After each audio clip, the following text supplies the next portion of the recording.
Ignite Physics. Concept to Clarity. Hello സുഹൃത്തുക്കളെ, നമ്മുടെ ഭൗതിക ലോകത്തെ നിയന്ത്രിക്കുന്ന എന്നാൽ നമുക്ക് കണ്ണുകൊണ്ട് കാണാൻ കഴിയാത്ത ചില അദൃശ്യ ശക്തികളിലേക്കുള്ള ഒരു രസകരമായ അന്വേഷണമാണ് ഇന്നത്തെ ഈ എക്സ്പ്ലെയിനർ. ചില കാര്യങ്ങൾ നമ്മൾ തീരെ പ്രതീക്ഷിക്കാത്ത രീതിയിൽ സംഭവിക്കുന്നത് എന്തുകൊണ്ടാണെന്ന് എപ്പോഴെങ്കിലും ചിന്തിച്ചിട്ടുണ്ടോ? ആ രഹസ്യങ്ങളിലേക്കാണ് നമ്മളിന്ന് കടക്കുന്നത്. നേരെ വിഷയത്തിലേക്ക് പോകാം. ഇന്ന് നമ്മൾ പ്രധാനമായും നോക്കുന്നത് ഇത്രയും കാര്യങ്ങളാണ്: മർദ്ദവുമായി ബന്ധപ്പെട്ട ചില ദൈനംദിന രഹസ്യങ്ങൾ, ഭാരവും ലംബബലവും തമ്മിലുള്ള ബന്ധം, ഇതിനെയെല്ലാം കൂട്ടിയോജിപ്പിക്കുന്ന ഒരു സുവർണ്ണ നിയമം, പിന്നെ വിസ്തീർണം കൂടുമ്പോഴും കുറയുമ്പോഴും എന്ത് സംഭവിക്കുന്നു എന്നതിന്റെ രസകരമായ ഉദാഹരണങ്ങൾ. അപ്പോൾ ആദ്യത്തെ ഭാഗത്തേക്ക് കടക്കാം: മർദ്ദം അഥവാ പ്രഷർ ഉണ്ടാക്കുന്ന ചില ദൈനംദിന രഹസ്യങ്ങൾ. നിങ്ങളൊരു ശാസ്ത്രജ്ഞനാണെന്ന് കുറച്ചു നേരത്തേക്കൊന്ന് സങ്കൽപ്പിക്കുക. ഇതാ നിങ്ങൾക്കൊരു കൗതുകകരമായ ചോദ്യം. വളരെ മൃദുവായ ഒരു ബലൂൺ കൂർത്ത ആണികൾ നിറഞ്ഞ ഒരു പ്രതലത്തിൽ വെച്ചാൽ അതെന്തുകൊണ്ട് പെട്ടെന്ന് പൊട്ടിപ്പോകുന്നില്ല? ആലോചിച്ചിട്ടുണ്ടോ? ഇതൊന്ന് ശ്രദ്ധിക്കൂ.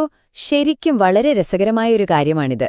ഒരേ ബലൂൺ രണ്ട് വ്യത്യസ്ത സാഹചര്യങ്ങളിൽ എങ്ങനെ പ്രവർത്തിക്കുന്നുവെന്ന് നോക്കാം. ഒരുപാട് ആണികൾക്ക് മുകളിലിരിക്കുമ്പോൾ അല്പം ഭാരം കൊടുത്താൽ പോലും ബലൂൺ പൊട്ടുന്നില്ല. എന്നാൽ അതേ ബലൂൺ ഒരൊറ്റ ആണിയിൽ വെച്ചാലോ? അത് ഉടനടി പൊട്ടിത്തെറിക്കുന്നു. ഒരേ ബലൂൺ, ഒരേ ഭാരം, പക്ഷേ ഫലം പൂർണ്ണമായും വ്യത്യസ്തം. ഇതെങ്ങനെ സംഭവിക്കുന്നു? രണ്ടാമത്തെ ഭാഗം: ഭാരം, ബലം, പിന്നെ ലംബബലം. ഈ ബലൂൺ രഹസ്യത്തിന്റെ ചുരുളഴിയണമെങ്കിൽ നമ്മൾ ആദ്യം മനസ്സിലാക്കേണ്ട ഒരു പ്രധാനപ്പെട്ട വാക്കുണ്ട്: ലംബബലം അഥവാ ത്രസ്റ്റ്. എന്താണിത്? ലളിതമായി പറഞ്ഞാൽ ഒരു പ്രതലത്തിൽ കൃത്യം 90 ഡിഗ്രിയിൽ അഥവാ ലംബമായി അനുഭവപ്പെടുന്ന ബലമാണിത്. നമ്മുടെ ഇന്നത്തെ വിഷയത്തിന്റെ അടിസ്ഥാനം തന്നെ ഈ ലംബബലമാണ്. സ്പ്രിംഗ് ഉള്ള ഒരു കിടക്കയിൽ നിങ്ങൾ എപ്പോഴെങ്കിലും നിന്നു നോക്കിയിട്ടുണ്ടോ? ഈ ലംബബലം എങ്ങനെയാണ് പ്രവർത്തിക്കുന്നതെന്ന് മനസ്സിലാക്കാൻ ഇതിലും നല്ലൊരു ഉദാഹരണമില്ല. ഒരാൾ ആ കിടക്കയിൽ നിൽക്കുമ്പോഴും കിടക്കുമ്പോഴും ഉണ്ടാകുന്ന വ്യത്യാസം നോക്കൂ. നിൽക്കുമ്പോൾ കിടക്ക കൂടുതൽ കുഴിഞ്ഞുപോകുന്നു, അല്ലേ? ആളുടെ ശരീരഭാരം അഥവാ ലംബബലം അവിടെ ഒന്നുതന്നെയാണ്. പക്ഷെ നിൽക്കുമ്പോൾ അത് കിടക്കയിലുണ്ടാക്കുന്ന മാറ്റം വളരെ വലുതാണ്. മൂന്നാമത്തെ ഭാഗം: സുവർണ്ണ നിയമം. കിടക്കയിലെ കുഴിയലും ബലൂൺ പൊട്ടലും തമ്മിലെന്താണ് ബന്ധം?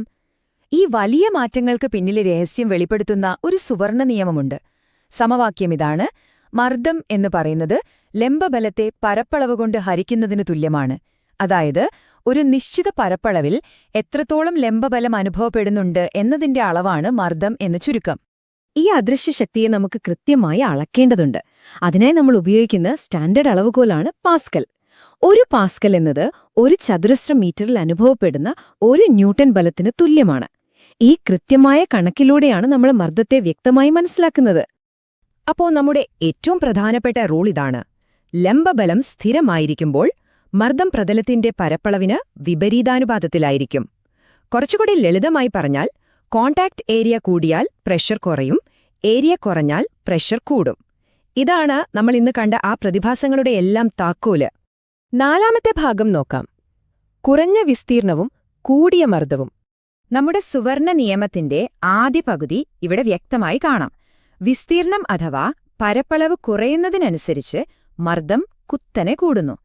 നമ്മൾ പ്രയോഗിക്കുന്ന ബലം വളരെ ചെറിയൊരു സ്ഥലത്തേക്ക് ഫോക്കസ് ചെയ്യപ്പെടുമ്പോൾ അവിടെയുണ്ടാകുന്ന ഇംപാക്റ്റ് വളരെ വലുതായിരിക്കും. ഇതൊന്ന് സങ്കൽപ്പിച്ചു നോക്കൂ. ഒരു ഇഷ്ടിക കുത്തനെ ഒരു സ്പോഞ്ചിൽ വെച്ചിരിക്കുന്നു. അപ്പോൾ ഇഷ്ടിക സ്പോഞ്ചുമായി മുട്ടിയിരിക്കുന്ന ഏരിയ വളരെ കുറവാണ്. അതുകൊണ്ട് ആ ചെറിയ ഏരിയയിലേക്ക് ഭാരം മുഴുവൻ കേന്ദ്രീകരിക്കുകയും അവിടെ മർദ്ദം വളരെ കൂടുകയും ചെയ്യുന്നു. ഇതിന്റെ ഫലമായി ഇഷ്ടിക സ്പോഞ്ചിലേക്ക് കൂടുതൽ ആഴത്തിൽ കുഴിഞ്ഞു പോകുന്നത് നമുക്ക് കാണാം. ശരിക്കും നമ്മുടെ ചുറ്റുമുള്ള പല കാര്യങ്ങളും ഈ തത്വം ഉപയോഗിച്ചാണ് പ്രവർത്തിക്കുന്നത്. ഒരു ആപ്പിൾ വളരെ എളുപ്പത്തിൽ മുറിക്കാൻ നമ്മൾ മൂർച്ചയുള്ള കത്തി ഉപയോഗിക്കുന്നത് അതുകൊണ്ടാണ്. കത്തിയുടെ വായ്ത്തല വളരെ നേർത്തതായതിനാൽ അവിടെ ഏരിയ കുറവും മർദ്ദം കൂടുതലുമായിരിക്കും. ഒരൊറ്റ ആണിയിൽ വെച്ചപ്പോൾ ബലൂൺ പെട്ടെന്ന് പൊട്ടിയതിന്റെ കാരണവും ഇതുതന്നെ: കുറഞ്ഞ പ്രതലത്തിൽ കൂടിയ മർദ്ദം.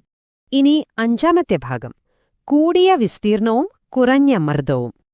നമുക്ക് ഈ സമവാക്യത്തെ ഒന്ന് തലതിരിച്ച് ചിന്തിക്കാം. വിസ്തീർണം ഗണ്യമായി വർദ്ധിപ്പിച്ചാൽ മർദ്ദം അതുപോലെ കുറയുന്നു.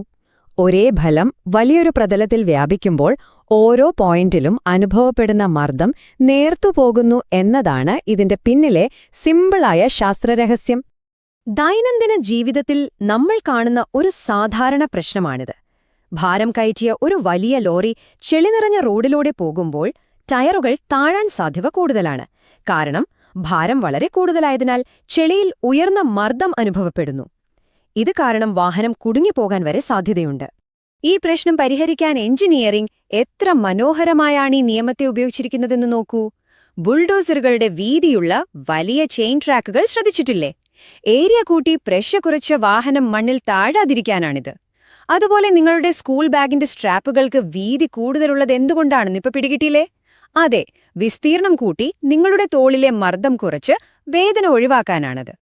അപ്പം നമ്മൾ ഇതുവരെ കണ്ട കാര്യങ്ങൾ ചുരുക്കി പറഞ്ഞാൽ, ഇഷ്ടിക കുത്തനെ വെക്കുമ്പോഴും കുട്ടി കിടക്കയിൽ നിൽക്കുമ്പോഴും സമ്പർക്കത്തിൽ വരുന്ന ഏരിയ വളരെ കുറവാണ്. അപ്പോൾ എന്ത് സംഭവിക്കുന്നു? കംപ്രഷൻ അഥവാ കുഴിയുന്നത് കൂടുതലാകുന്നു. പരപ്പളവ് കുറയുമ്പോൾ മർദ്ദം കൂടുന്നുവെന്നതിന്റെ ഏറ്റവും യുക്തിസഹജമായ തെളിവാണിത്. ഇന്നത്തെ നമ്മുടെ ഈ അന്വേഷണം അവസാനിപ്പിക്കുന്നത് നിങ്ങളെ ചിന്തിപ്പിക്കുന്ന ഒരു ചോദ്യത്തോടെയാണ്. നമ്മളിപ്പോൾ കരവസ്തുക്കളുടെ മർദ്ദത്തെക്കുറിച്ചാണ് സംസാരിച്ചത്. എന്നാൽ നമ്മുടെ ചുറ്റുമുള്ള അദൃശ്യമായ വായുവിനും ഈ പറയുന്ന മർദ്ദമുണ്ട്.